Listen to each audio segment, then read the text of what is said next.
Tamil senior great February 2008 get ready start.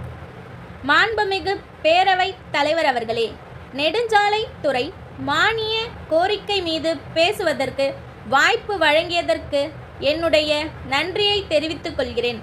மாநிலத்தின் பொருளாதார முன்னேற்றம் மற்றும் மக்களின் வாழ்க்கை தரத்தை உயர்த்துவதில் சாலை வசதிகள் முக்கிய பங்கு வகிக்கிறது என்றால் அது மிகையாகாது.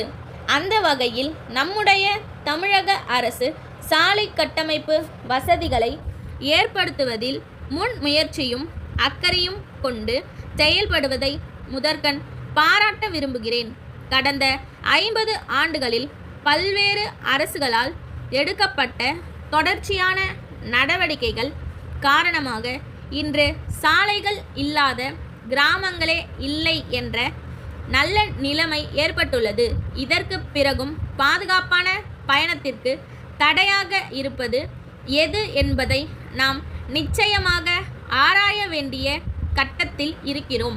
நம்முடைய மாநிலத்தில் சாலைகள், பாலங்கள் மற்றும் வடிகால்கள் அமைப்பதற்கு அரசாங்கம் அதிகமான நிதியை ஒவ்வொரு ஆண்டும் ஒதுக்கி வருகிறது என்பது ஆறுதலான செய்தியாகும். இருப்பினும் வீட்டை கட்டிவிட்டு அதனை பராமரிக்க தவறுவோம் என்றால் வீடு தன்னுடைய பொலிவையும் அழகையும் இழந்துவிடும் என்பதை நாம் எல்லாம் நன்கு அறிவோம். ஆகவே போடப்படும் சாலைகள் தரமாக இருக்க வேண்டும் என்பது இன்றியமையாததாகும். எனவே சாலை பணிகளை மேற்கொள்ளும்போது அவற்றை கண்காணிக்க வட்டார அதிகாரி ஒருவர் ஈடுபடுத்தப்பட வேண்டும் என்று இந்த நல்ல சந்தர்ப்பத்தில் நான் கேட்டுக்கொள்கிறேன். தற்கால நிலைமையில் சாலை பயணம் என்பது பெரும்பாலும் பொழுதுபோக்கு அம்சமாகிவிட்டது.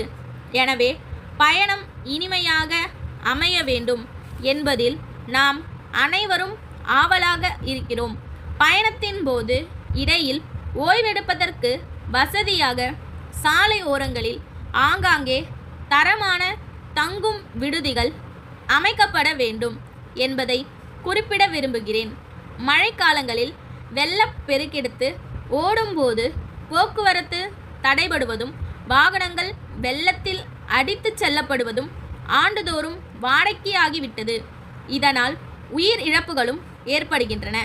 எனவே இத்தகைய ஆபத்தான இடங்களை அடையாளம் கண்டு வெள்ளத்தால் சாலைகள் பாதிக்கப்படாத வகையில் தேவையான இடங்களில் சிறு சிறு பாலங்களை கட்டித்தர வேண்டுமென்று கேட்டுக்கொள்கிறேன்.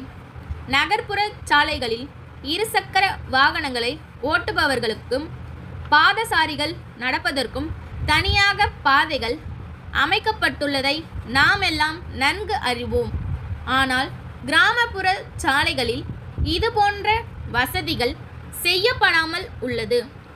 இதனால் விபத்துக்கள் ஏற்படுவதை நம்மால் தடுக்க முடியாமல் உள்ளது.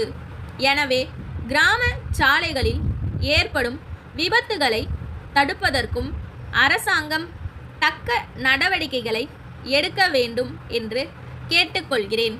சாலைகளை அகலப்படுத்துகின்ற பணிகளை மேற்கொள்ளும் பொழுது மரங்கள் பெருமளவுக்கு வெட்டப்படுவதாக சொல்கிறார்கள். அங்கெல்லாம் புதிய மரங்களை வளர்த்து தமிழகத்திலே பசுமை புரட்சியை ஏற்படுத்த வேண்டும் என்று கேட்டுக்கொண்டு என் உரையை முடித்துக் கொள்கிறேன். மானாமதுரை அண்ணா சாலையில் உள்ள தாமரை புத்தக நிலையத்தின் உரிமையாளர் திரு அன்பரசு கும்பகோணம் பாரதி மேல்நிலைப் பள்ளி தலைமை ஆசிரியருக்கு எழுதிய 20 ஜூன் 2007 தேதியிட்ட கடிதம். அன்புடையீர், தங்கள் கல்விக்கூடம் கடந்த பல ஆண்டுகள் போல இந்த ஆண்டும் 10 மற்றும் 12ஆம் வகுப்பு பொதுத் தேர்வில் மாவட்டத்தில் முதலிடம் பெற்றுள்ளது குறித்து மகிழ்ச்சி அடைகிறோம். தற்போது புதிய கல்வியாண்டு தொடங்கியுள்ளதால் 6ஆம் வகுப்பு முதல் 12ஆம் வகுப்பு வரையிலான பாட புத்தகங்கள் மற்றும் நோட்டு புத்தகங்களை மாணவர்களுக்கு பள்ளி நிர்வாகத்தின் சார்பில் வழங்குவதாக அறிகிறோம். சுமார் 30 ஆண்டுகளாக மானாமதுரையில் சிறப்பாக இயங்கி வரும் எங்கள் புத்தக நிலையத்தில் அனைத்து புத்தகங்களும் எழுத்துப் பொருட்களும் உள்ளன. நாங்கள் பள்ளிகளுக்கு அளிக்கும் 10% தள்ளுபடிக்கு மேலாக தங்கள் பாரம்பரியமிக்க பள்ளிக்கென 5% கூடுதலாக தள்ளுபடி அளிக்க தயாராக இருக்கிறோம் என்பதை தெரிவிப்பதில் மகிழ்ச்சி அடைகிறோம். தங்கள் ஆணை கிடைத்த 10 நாட்களுக்குள் அனைத்து பொருட்களையும் தங்களது பாரதி மேல்நிலைப் பள்ளிக்கு வழங்கிட உறுதி அளிக்கின்றோம். நன்றி. தங்கள் உண்மையுள்ள ஸ்டாப்.